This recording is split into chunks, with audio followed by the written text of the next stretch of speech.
자, 오늘은 마르다 마리아 이야기를 좀 하겠는데, 특별히 이 마르다 마리아 이야기는 잘 알려진 이야기죠.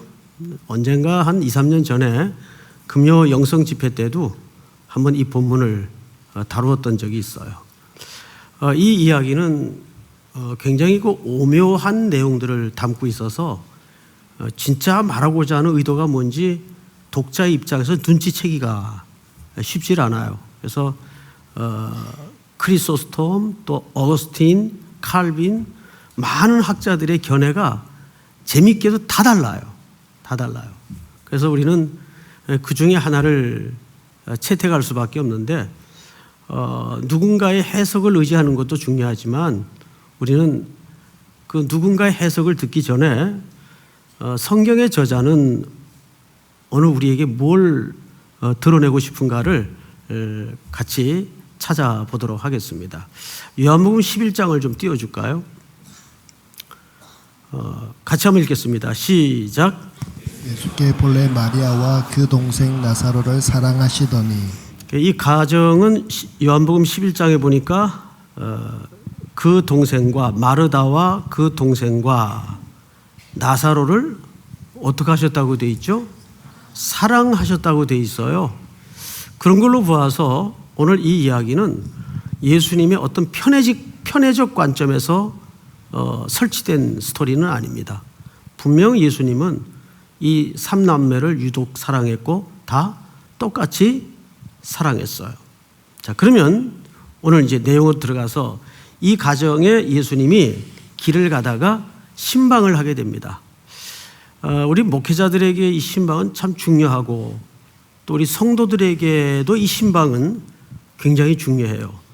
여러분, 성경의 이야기는 결국 전부 신방 이야기라고도 볼 수가 있어요. 하늘 보좌에서 예수님이 이 땅에 신방 오신 사건이에요. 어떤 의미에서는 그렇습니다. 예수님이 찾아오신 사건이에요.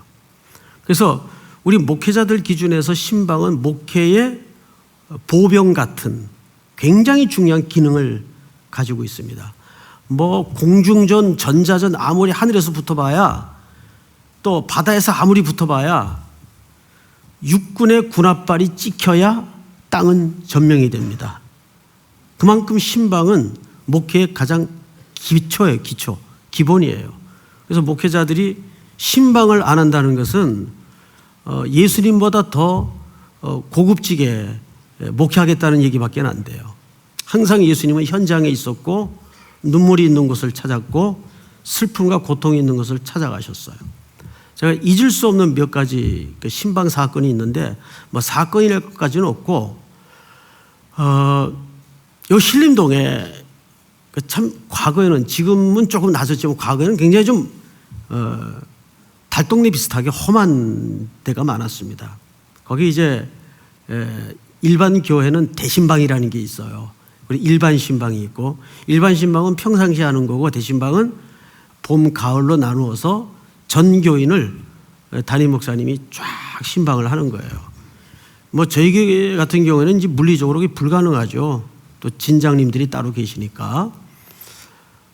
그래서 추운 겨울이었는데 신방을 하다 보니까 뭐 15가정 하루에 15가정을 돌아다녀 보세요.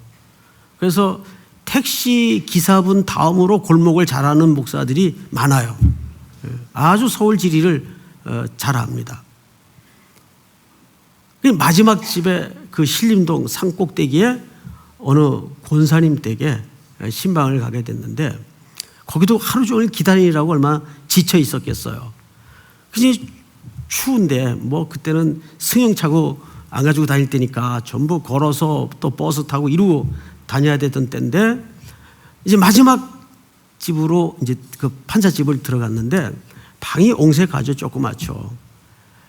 그리고 이제 목사님 또 신방대원 앉을 자리를 쫙 방석을 깔아놨는데 방석이 이렇게 다 뒤집혀 있어요. 저희가 앉으려니까 잠깐 목사님 그러더니 그거를 호떡 뒤집듯이 탁 뒤집더라고요. 봤더니 그 아랫목에다가 목사님 추운데 들어오시면 따뜻하게 앉으시라고, 뭐 그때 제가 나이가 뭐 30대 뭐 요럴 때인데 그 목사가 뭐 그렇게 대단하다고 그거를 딱 호떡 뒤집더니 여기 앉으라는 거예요. 그래서 앉았더니 얼마나 따뜻한지 온몸이 녹아내리고 막 졸음이 쏟아져가지고 죽을 뻔했어요. 하루 종일 추운데 달달 떨고 돌아다닌 데다가 이제 그런 이제 신방 과정을 제가 잊을 수가 없어요.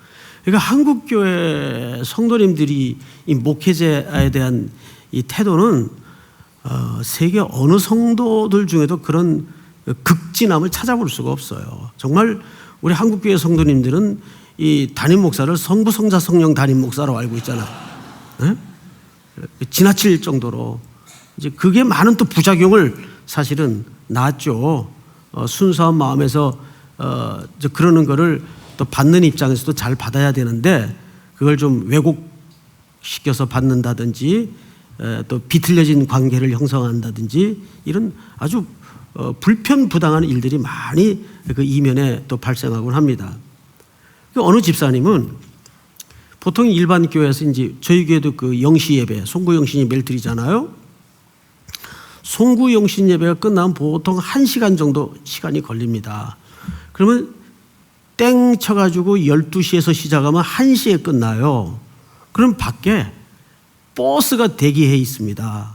그 민집사님이라는 분이 소형 버스를 대기를 시켜놔요. 그럼 거기다가 교회 교육자들 다 실어요. 그리고는 그 해 시작의 첫 예배를 자기 가정에서 드려달라는 순수한 마음으로 그 1시에 가는 거예요. 그 집에를 이제 예배 드리러. 이게 이제 굉장히 좀 그걸 보통 이제 우리네는 거룩한 욕심이라고 생각을 합니다. 예.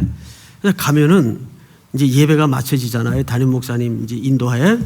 그러면 옆방으로 건너가요. 그러면 거기에 산의 진미가 한상 차려 있어요. 그러면 시계 보니까 밤 1시, 새벽 1시야. 거기서 지금 먹는 거예요. 이걸 매년 그랬어요, 매년. 아니, 그 양반도 대단한 양반이에요. 그러다 지금 그분이 목사가 됐어요. 목사가. 그 몇 가정 잊을 수 없는 가정이 있어요. 이제 이건 신방은 아니지만 가끔 이제 총신대를 다니다가 그때는 다 70년 되니까 춥고 배고플 때 아니겠어요? 그럼 이제 숙제나 리포트 한다고 친구 집에 가요. 이제 저는 주로 거주지가 불안전했으니까는 그냥 여기저기 돌아다니면서 잠을 자곤 했습니다. 주로 이제 기숙사에 이제 꼽사리를 껴가지고 빈 침대 돌아다니면서 자고. 그럼 이제 숙제 핑계대고 그 친구 집에 가요. 그러면 그 아버님이 조그마한 중소기업을 하시는 회장님이신데 장로님이세요. 그럼 그분은 꼭 아이고 우리 어린 전도사님들 오셨구만. 그 얼마나 그래 고생이 많수. 그러면서 이 한잔 하신 것도 아닌데 장로님이니까 한잔 하실 리가 없죠. 주머니에서 돈을 이렇게 푹 떠서 줘요. 떠서. 네. 실제 이게 안 세요. 그냥 아유 이거 용돈 하시라고 이렇게 줘요. 그러면 저희는 놀래가지고 그러니 화장실 가서 쉬어봐요. 한 달 생활비가 나오고 그랬어요.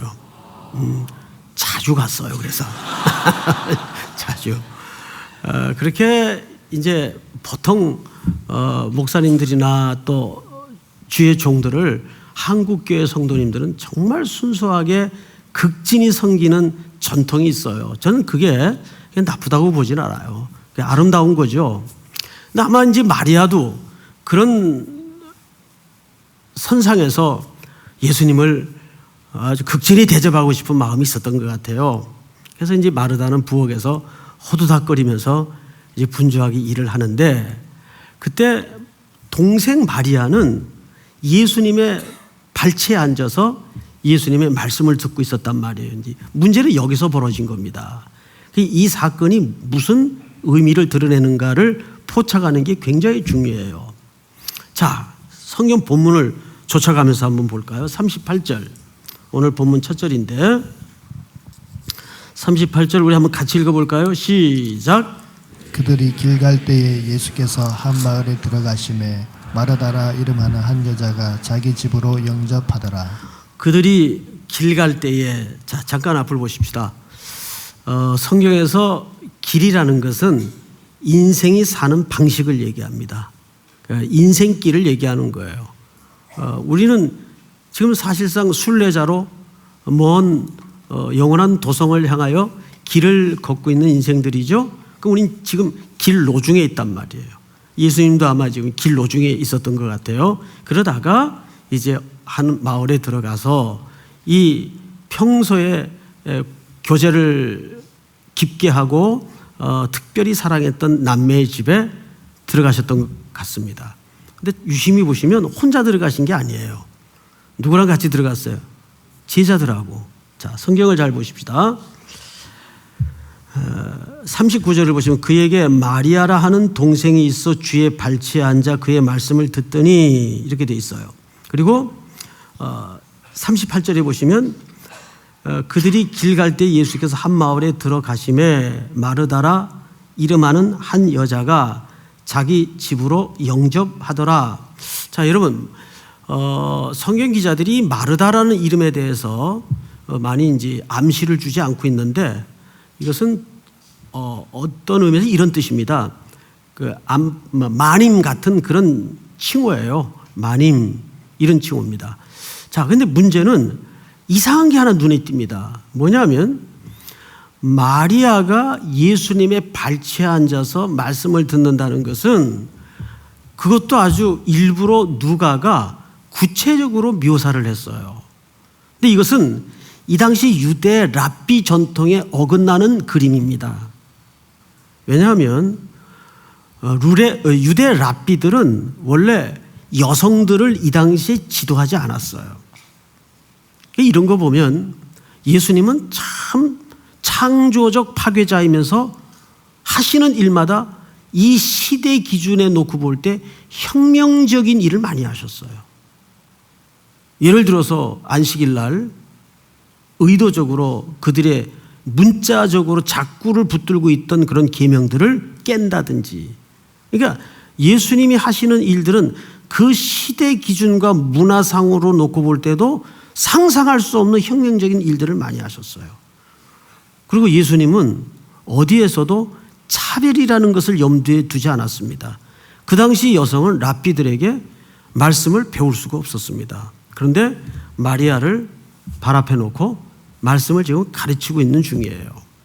이때 이제 마리아를 바라보던 마르다가 이제 문제 제기를 하죠. 자, 성경을 좀 볼까요? 39절을 한번 보십시다. 그 여자에게는 마리아라고 불리는 여동생이 있었는데 그 여자는 주님의 발 앞에 앉아서 그분의 말씀을 듣고 있었다. 이 그림을 제가 옆에다가 이렇게 써놨어요. 밉상 이렇게 써놨어요. 여기다 제가 지금. 예?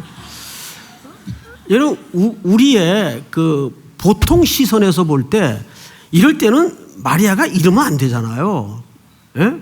지금 손님들이 예수님 혼자 오신 것도 아니고 제자들을 다 데리고 들어왔다면 갑자기 손님이 들이닥친 거 아닙니까? 여러분 여자들이 제일 질색팔색을 하는 게 뭐예요? 갑자기 손님 들이닥치는 거예요. 갑자기. 그런 남편들은 조심하세요. 미리 일주일 전에 예고를 하고 그러면 더 머리가 깨진다면서요. 차라리 갑자기 들어가는 게 낫네요. 그죠? 네. 나 일장일단이 있어요. 사는 걸 보면. 미리 얘기하면 또 한 주 내내 그거 또 고민하느라고 머리 아프고 갑자기 들이닥쳐도 그렇고 어쨌든 갑자기 들이닥쳤으니 이 마르다가 얼마나 놀랬겠어요. 얼마나 당황했겠어요. 그때는 무슨 깨톡이 있었던 것도 아니고 너 5분 후에 도착한다라든지 없잖아요. 그런 게 그냥 진짜 갑자기 들이닥친 거겠죠. 자, 그런데 마리아는 이 눈치가 없는 건지 모자라는 건지 어떻게 이럴 수가 있어요? 자, 근데 그 다음 절을 한번 볼까요? 40절. 자, 같이 읽습니다. 시작.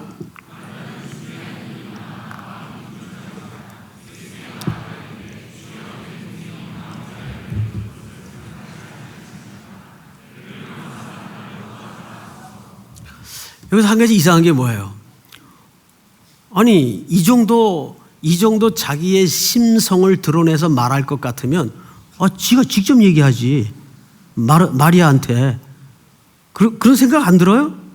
왜 그 당구 용어로 쓰리 쿠션을 쳐가지고 애둘러 마리아를 건드려요? 지금 누구한테 짜증을 내는 거예요? 예수님한테 짜증을 내는 거예요. 누구 때문에? 마리아 때문에. 이 미묘한 여성의 심리를 잘 생각해 보세요. 지금은 사실 마르다는 누구한테 화가 난 겁니까? 예수님한테 화가 난 거예요. 생각을 해보세요. 동생은 그렇다 치더라도 예수님은 이럴 때 이러시면 안 되는 거 아니에요? 지금 마르다는 누구를 극진히 섬기기 위해서 바빠요? 예수님을 극진히 섬기기 위해서 바쁜데 예수님은 정작 자기 동생이긴 하지만 동생 앉혀놓고 조근조근 다정하게 말씀을 가르치시니까 여성의 섬세한 심리상 이게 사실은 누구한테 짜증이 난 거예요? 예수님에게 짜증이 난 거예요. 물론 마리아에게도 짜증이 난 건 분명 맞아요. 자, 그러면 이게 뭐냐 이 말이에요. 이게 예수님에게 짜증난 마르다의 심정을 여러분들이 잘 생각해 봐야 돼요. 피곤하니까 빨리 얘기해라. 그렇게 생각하지 마시고, 응? 왜 그랬을 것 같아요?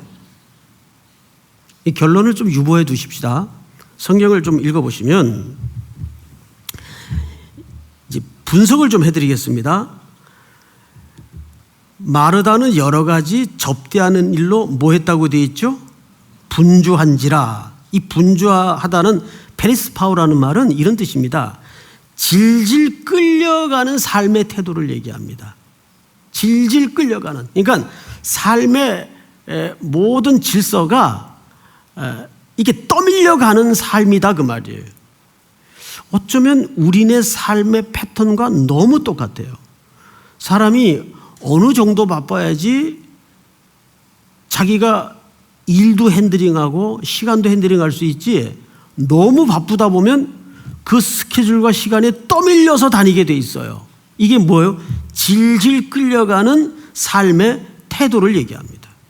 여기 분주하다라는 말은 그래서 페리스 파워라는 말을 써요. 무언가 질질 끌려다니는 삶의 태도. 지금 이 태도가 누구 마음에 웅크리고 있는 거죠? 마르다의 마음에 웅크리고 있는 거예요. 뭐 때문에? 예수님을 좀 더 잘 대접하겠다는 분주한 마음 때문에. 자, 그리고 또 본문을 보십시다. 접대하는 일로 분주하였으므로 예수께 와서 말하기를 주님, 제 동생이 저 혼자 일하게 두는 것을 상관하지 않으십니까? 도와주라 하소서. 이 도와주라 한다는 말은 사실 출애굽기에도 나오고 민수기에도 나오는 표현인데, 이 말은 좀 내가 혼자 힘겨워하는 이 짐을 제보고 같이 좀 지라고 명령해 주세요 그 말이에요. 그러니까 마르다의 상태는 두 가지로 정리가 되네요. 마음이 일에 휘둘려서 지금 삶의 패턴이 질질 뭔가에 끌려가고 있어요. 그러다 보니까 그 짐이 혼자는 감당이 안 되는 분량까지 찼습니다. 그래서 예수님에게 뭐라고 요구했어요? 마리아 제보고 좀 와서 내 일을 좀 거들어 주라고 명령해 주세요. 이렇게 얘기를 한 거예요. 그래서 여기서 첫째는, 이 말은 예수님에게 애둘러 얘기했다는 것은 사실상 자기를 좀 격려해 주시고 칭찬을 기대했던 그 예수님에게 먼저 섭섭함이 드러난 겁니다. 이게 우리 성도들이 특별히 그 과열과 과잉이 지속이 되면 열심히 있는 스타일의 성도들이 빠지는 심령의 함정이에요. 열심히 일을 하다가 마지막에는 누구한테 섭섭해져요? 예수님한테 섭섭해지는 거예요. 똑같은 이치입니다. 그리고 이제 그 다음에 나를 이렇게 지치게 만든 진장이 꼴보기 싫은 거죠. 간사가 꼴보기 싫고 그렇게 되는 겁니다. 그래서 그 다음에 마리아를 지적하지 않아요? 자, 이제 우리는 이 질문에 대한 예수님의 평가 속에서 오늘 메인 메시지를 좀 찾아보기로 하십시다. 자, 41절을 한번 볼까요? 41절 한번 같이 읽겠습니다. 시작. 주께서 대답하여 이르시되 마르다야 마르다야 내가 많은 일로 염려하고 근심하나. 예, 주께서 그 여자에게 말씀하셨어요. 마르다야 마르다야 네가 많은 일로 염려하고 걱정하고 있구나라고 이제 다른 번역 성경에 이렇게 표현되어 있습니다. 근데 지금 마르다를 몇 번 부릅니까? 2번 불러요. 이것은 특별히 마르다도 사랑하고 계신다는 뜻입니다. 아까 우리 요한복음에서 살펴보았죠. 서론 시간에. 그러니까 절대 이 사건은 한 여인은 더 사랑하시고 한 여인은 덜 사랑하신다는 편애적 관점의 이야기가 아니에요.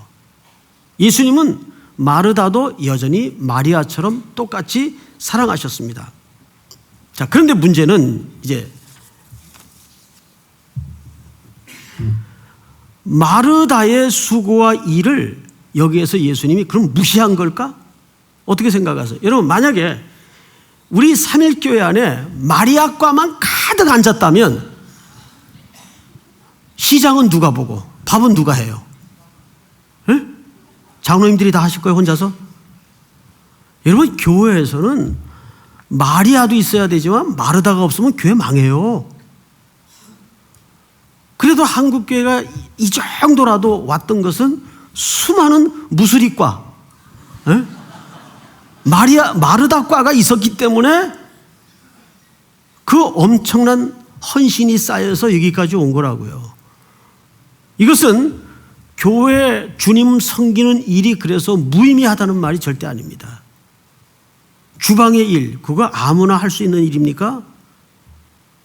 그 더운 여름에는 숨이 턱턱 막히는데 땀을 비워도 흘리면서 그 안에서 그 선교지에 모두 환경도 낯선 곳에서 여자들이 그 자기 주방을 벗어나면 다 불편하잖아요. 거기서 그거를 엄청난 식사, 군대밥 같은 식사를 매번 해내지 않습니까? 마르다가 없으면 안 돼요. 모두가 성경책 들고 예수님 발 앞에 앉아서 말씀만 듣겠다 그러면 밥은 누가 해요, 밥은? 예? 옆에 분한테 물어보세요. 밥은 누가 하냐? 한번 물어보세요. 응? 그래서 오늘 우리가 대부분의 관점이 어떻게 결론이 맺어지냐면 예수님은 말씀을 집중하라는 의미다. 그런 의미가 전혀 없는 건 아니겠죠. 자, 그런데 42절을 한번 같이 읽어볼까요? 42절 시작. 그러나 필요한 것은 하든지 혹은 한 가지만이라도 족하니라. 마리아는 이 좋은 편을 택하였으니 빼앗기지 아니하리라 하시니라. 예, 이제 이 말이 좀 오묘스러운 말입니다. 우선 여기서 좋은 쪽이 무언가를 알아야 돼요. 이 좋은 쪽이라는 말은 사실 좋은 몫이라는 뜻입니다. 목. 내 목, 네 목 할 때 몫이라는 뜻입니다. 근데 이 몫이라는 말은 놀랍게도 양식을 얘기해요. 올바른 양식.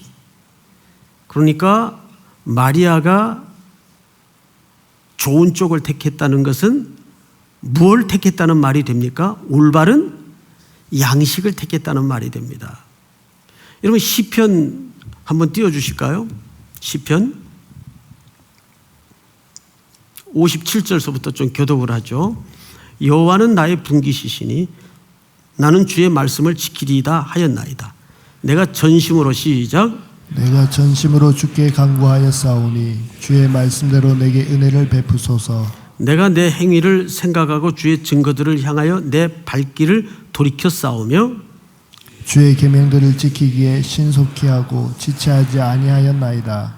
악인들의 줄이 내게 두루 얽혔을지라도 나는 주의 법을 잊지 아니하였나이다.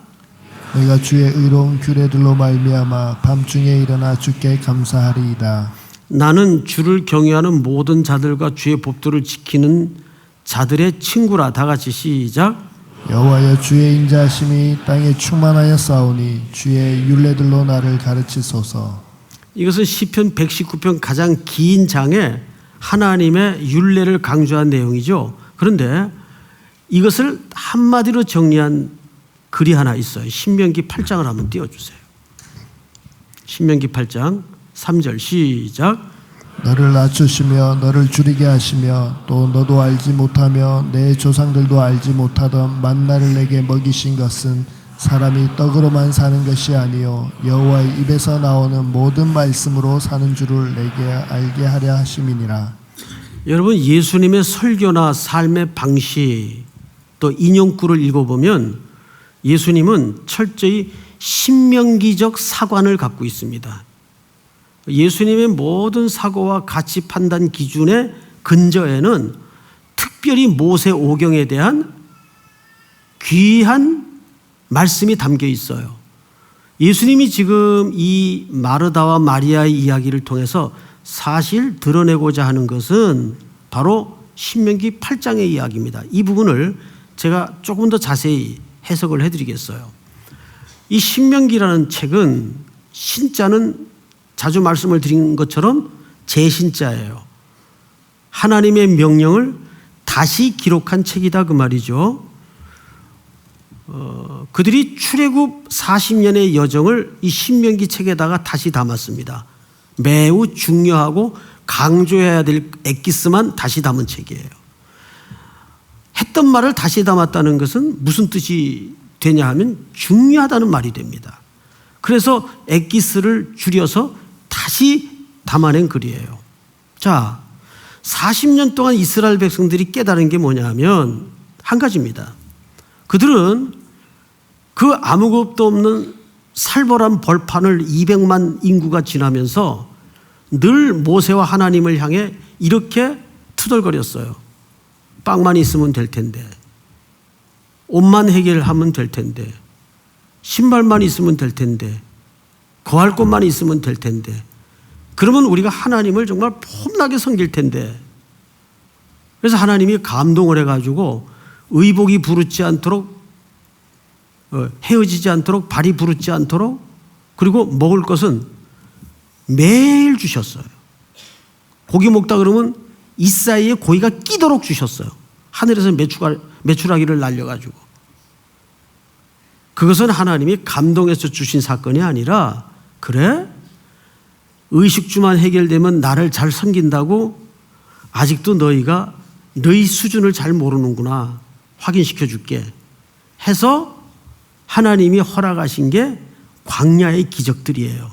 결론. 그 40년 동안의 광야의 기적을 겪고 경험하고도 그들이 한 번도 옳게 하나님을 순종하고 따랐던 적이 있나요? 없어요. 그러면서 그들이 깨달은 게 뭐예요? 아, 인간은 의식주가 해결된다고 생리적으로 하나님을 잘 섬길 수 있는 존재가 실력이 안 되는 수준이구나. 살아보니까 빵점짜리더라. 그 얘기예요. 너를 낮추시며 너를 줄이게 하시며 또 너도 알지 못하면 네 조상들도 알지 못하던 만나를 내게 먹이신 것은 신앙생활을 더 잘할 수 있을까 먹이신 게 아니라 그 말이에요. 결론이 뭐냐? 아, 사람이 떡이 있다고 되는 게 아니구나.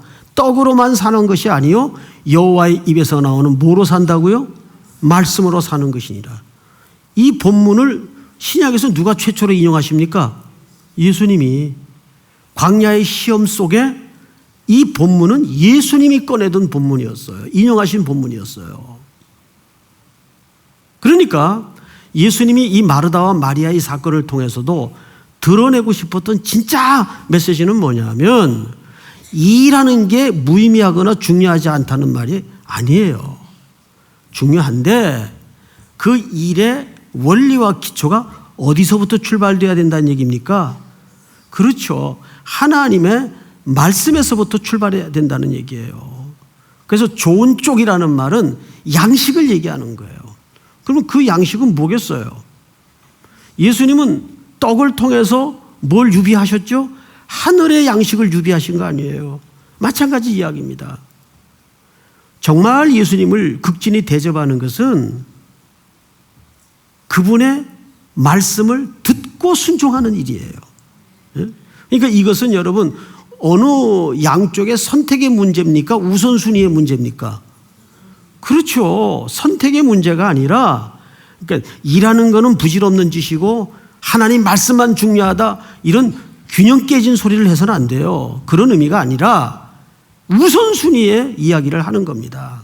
먼저 하나님의 말씀이 중요하다. 자, 그러면 이제 어거스틴의 논리를 빌려서 여러분들에게 질문으로 한번 맞춰볼게요. 여러분은 어느 쪽일 것 같습니까? 나는 마르다과입니까? 마리아과입니까? 어느 쪽일 것 같아요? 그렇게 고민하실 줄 알았어요. 이 두 영역이 우리 안에 한 인격 속에 있다는 얘기입니다. 그래요, 안 그래요? 이게 어거스틴의 논리예요. 그러니까 이 이야기는 두 개의 이야기를 하나를 취사선택하라는 말이 아니라 이런 두 개의 요인과 요소가 우리 한 인격의 신앙 속에 내재되어 있다는 것을 고발하고 있는 거예요. 이거 우리 각자가 늘 부딪히는 내면의 충돌이잖아요. 그런데 우리가 말씀이 기초되지 않고 일만 하다 보면 예수님에게 불평이 나오는 겁니다. 그때는 마르다과가 되는 거예요. 그런데 말씀의 원리를 철저히 배우고 그 원리에 따라 예수님의 기쁘심을 정확히 알 때 그 말씀을 듣고 깨달은 희열과 감격을 통해서 일은 어떻게 되는 겁니까? 이건 저절로 되는 거예요. 기뻐서 미쳐서 하는 거예요, 그냥. 그러니까 이것은 취사 선택의 문제가 아니라 우선순위의 문제다. 이걸 기억하시고 또 한 주간 속에도 여러분들이 그런 평범한 일상 속에 항상 말씀을 붙잡는 이런 특별한 시간을 놓쳐서는 안 된다는 이야기죠. 그러기 위해서는 일부 새벽 예배를 나와야 돼요. 일부 새벽 예배. 응? 그 시간을 붙들고 고집스럽게 자리를 지킬 때 평범한 일상 속에 많은 일들이 우리 앞에 예고되어 있는 하루 일과 속에 우리는 그것이 우선의 자리에 너희는 먼저 그의 나라와 의를 구하라. 사람이 떡으로만 사는 것이 아니요 여호와의 입에서 나오는 모든 말씀으로니이다. 이건 질서의 문제라는 얘기죠. 믿습니까? 마무리하겠습니다. 경영이라는 것은 우리 많이 쓰는 표현이고 용어입니다. 그런데 이것은 세속적인 용어가 아니에요. 이 경영이라는 단어는 잠언서에 나오는 표현입니다. 마음의 경영은 기억나시죠? 사람에게 있어도 일을 이루시는 이는 여호와시니라. 그 히브리 말의 경영이라는 뜻이 무슨 뜻입니까? 두 가지가 엎어놓은 개념이라고 말씀을 드렸죠. 첫째는 무엇이 더 중요하고 무엇이 덜 중요한지를 구분하는 능력과, 두 번째는 그래서 뭘 먼저 하고 뭘 나중 할지를 구분할 줄 아는 능력. 결국 인생이 뒤죽박죽 되는 게 이 두 개가 안 돼서 그래요. 사실은 덜 중요한 걸 더 중요하게 여기고 더 중요한 걸 덜 중요하게 여기고 먼저 할 걸 나중에 하고 나중 할 걸 먼저 하고, 이게 뒤죽박죽 되니까 고난이 카오스의 생애가 끝나질 않는 거예요. 혼돈을 겪고 있는 거죠. 지금 마리아의 마음이 그렇단 말이에요. 분주한지라 뭔가 질질 끌려가는 삶. 다시 한번 말씀이 여러분들 마음을 주도하시고 여러분 시간을 주도하시고, 그러기 위해서는 이 평범한 시간 속에 뭐가 확보돼야 돼요? 말씀을 첫 자리에 두는 개인 경건의 시간이 확보되지 않으면 안 되는 거죠.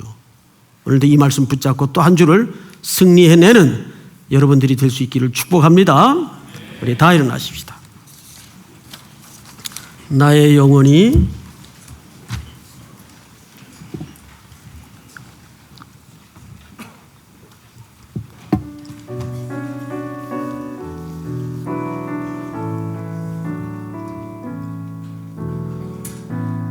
나의 영혼이 잠잠히 하나님만 바라며 나의 구원이 그에게서 나느도다.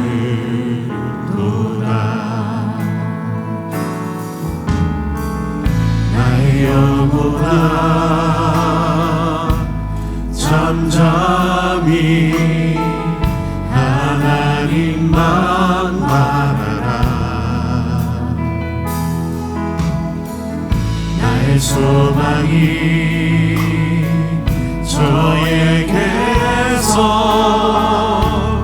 나는도다.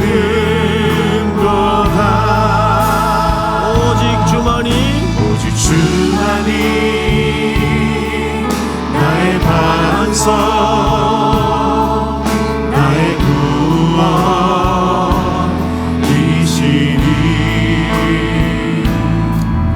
오직 주만이 나의 산성, 내가 요동치 아니하리. 오직 주만이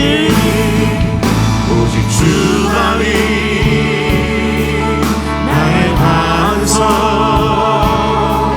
나의 구원이시니.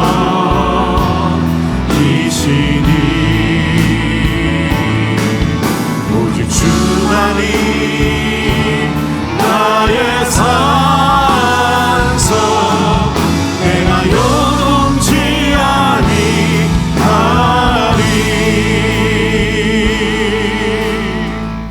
기도하겠습니다. 살아계신 하나님, 한 주를 복된 예배로 시작토록 큰 은혜 주신 것을 진심으로 감사를 드립니다. 이제 삶의 예배로 출발하는 모든 우리 성도들 걸음과 일상을 붙들어 주시고 그 일상 속에 하나님의 말씀을 가장 첫 자리에 두는 순종이 있도록 인도해 주시옵소서. 그 원리를 따라 살아가게 하시고 말씀을 기초로 순종할 수 있도록 인도해 주시옵소서. 사는 삶의 양태가 다 다르고 틀리지만 주님은 누구든지 사랑하시고 붙들어 주시고 경고히 인도해 주시는 줄을 믿습니다. 오늘 이 밤에는 특별히 병든 자들을 위해서 간구합니다.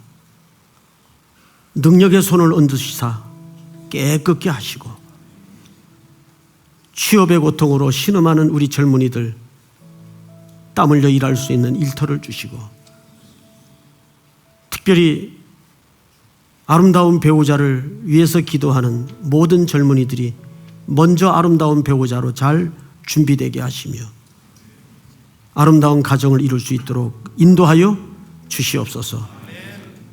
극한 대립과 혼란 속에 있는 우리 교단의 모판 같은 총신을 긍휼히 여겨주시옵소서.